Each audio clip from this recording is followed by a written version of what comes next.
Hej og velkommen til Word Checkliste 2. Jeg skal vise, hvordan man laver en forside.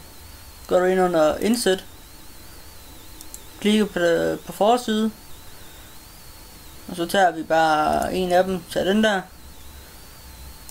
og så vil vi kalde den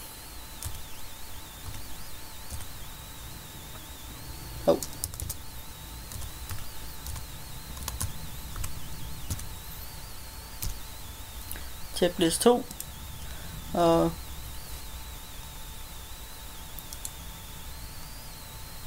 skal jeg vise, hvordan man laver en tom side. Jeg trykker der, og hvad man laver et sideskift. Trykker du ned under den der står tom side, så hvor der står sideskift, og hvad man indsætter i billedet. Når du enten indsætter et billede fra din computer af,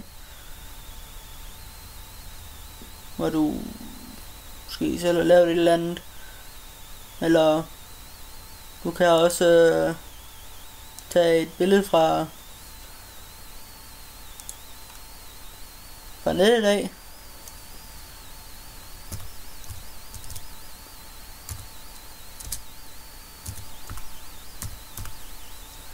så som en sjov hat.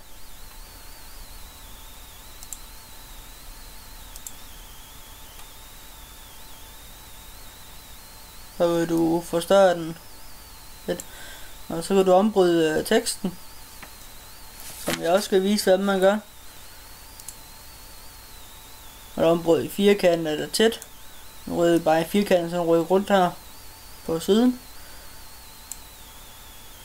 Og så skal vi beskære lidt. Så nu skærer vi lidt i den lille hund. Så sådan der. Og så for at få det tilbage igen, så trykker vi bare sådan der, så har hun fået sin hat igen. Og så skal jeg finde et multiklip.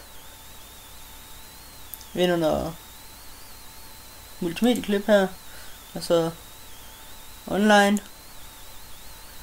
og så kan du skrive for eksempel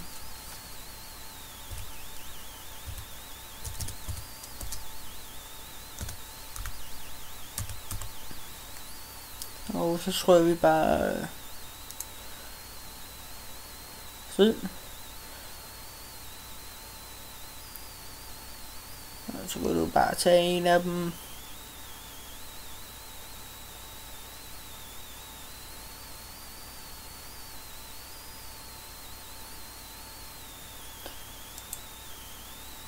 så er det bare den der, så kan du gå ind og trykke her,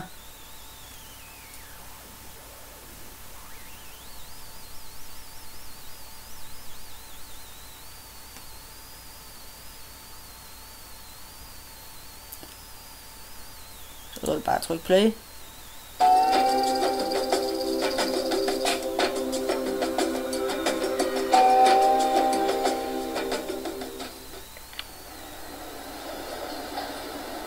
Sådan der, så tror jeg bare over, jeg synes, du er færdig med at se den.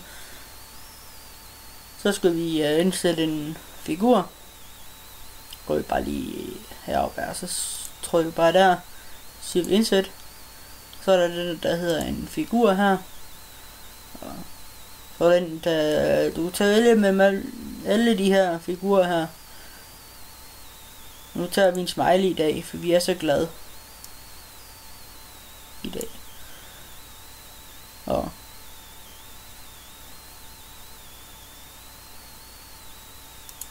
så kan du skrive i dem.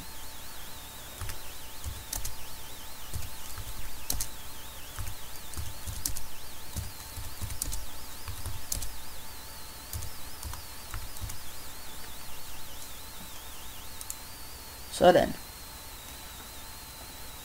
Så skal vi have indsat et smart art, og det gør du samme sted.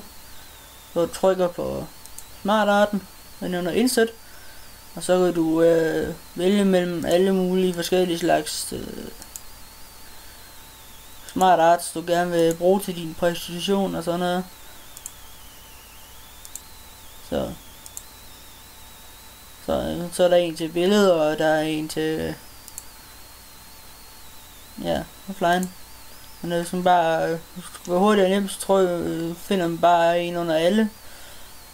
Og tror vi nu på den der.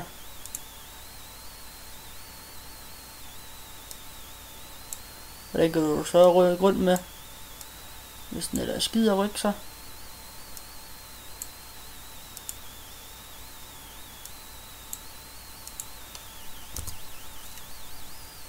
Vi laver lige en tom side mere.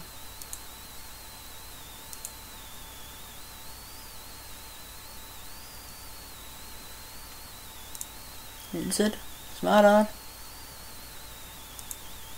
Den der. Så tager vi bare den der i stedet for.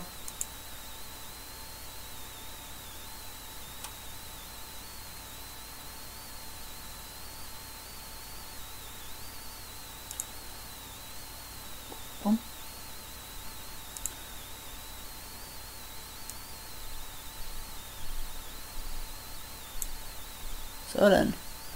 Så har du skrevet herude af, hvad de forskellige ting skal indeholde, alt det der. Og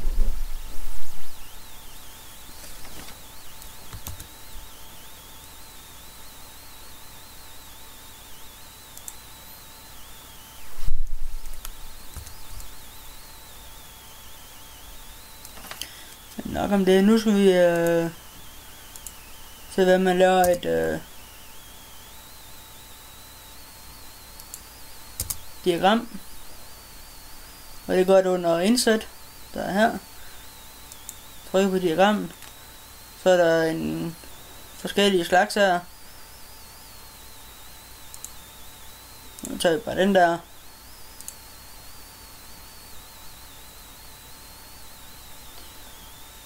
Så er der diagram, så laver de udregninger hernede.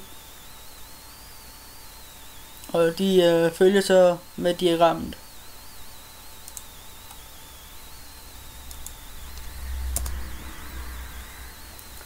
Og så skulle vi have indsat en tekstboks.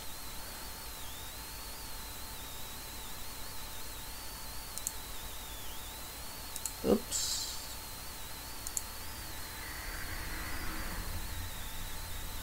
Så du tager den her tekstfelt, og du så vælger alle mulige af dem her.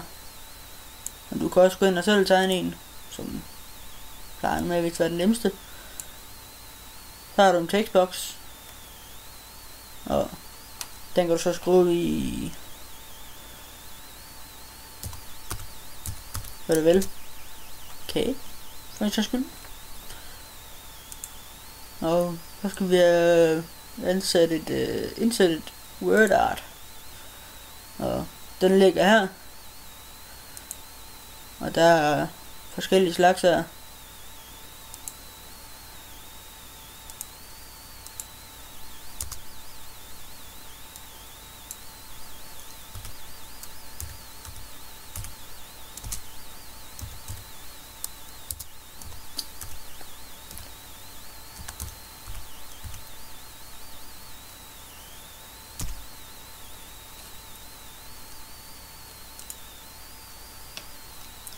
Sådan.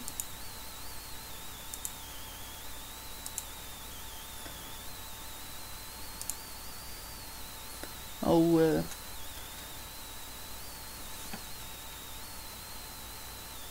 skal vi så vi kan finde en usiv.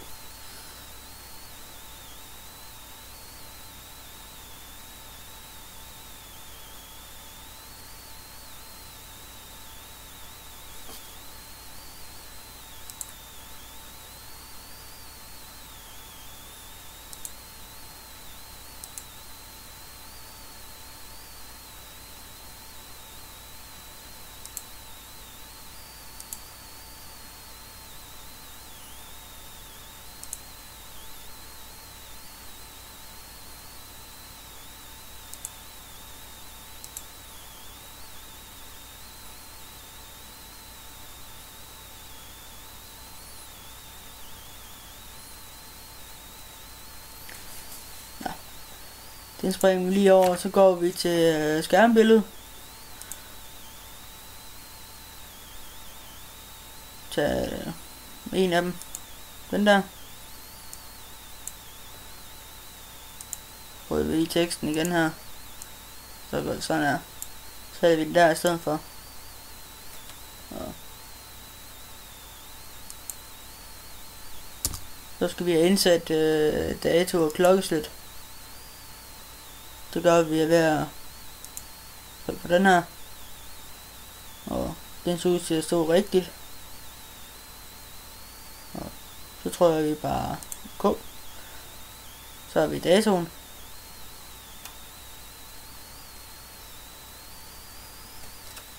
Og så skal vi til et objekt.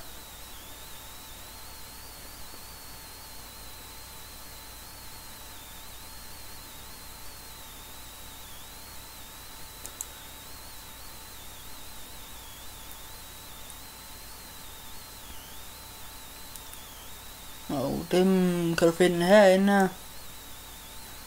Du kan også gå ind og oprette fra.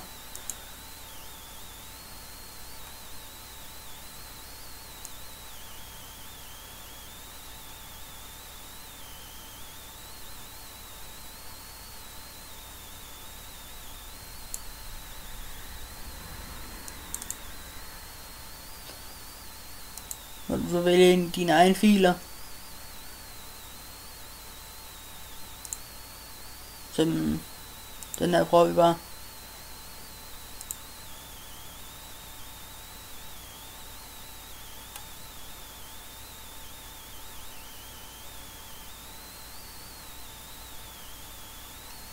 Så.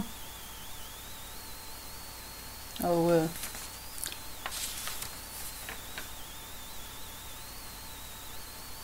så vil vi have noget ligning på.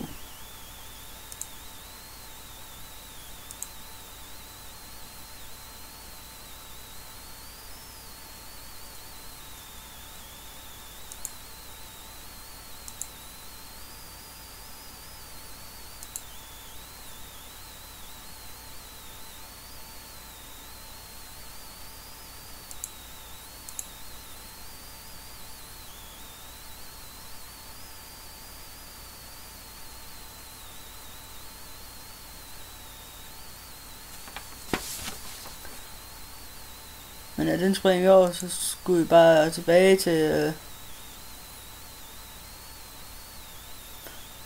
sidehoved og sidefod. Den får du her. Tom. Svaltet. Tag bare en af dem. Og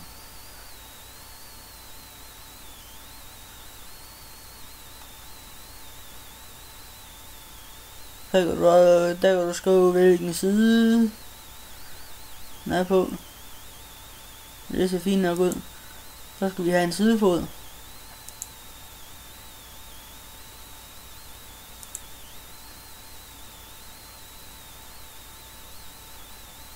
Sådan der.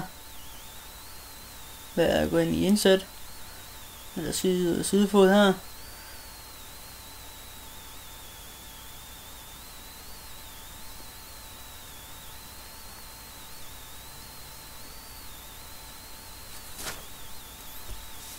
Så skal vi se lidt om ligninger og symboler. Det finder du herovre. Og ved at gå ind og trykke her, så bruge dem. Symboler der. Så har vi sidetal, dem har vi her. Og så skulle der gerne være et sted, hvad det hedder speciel forside.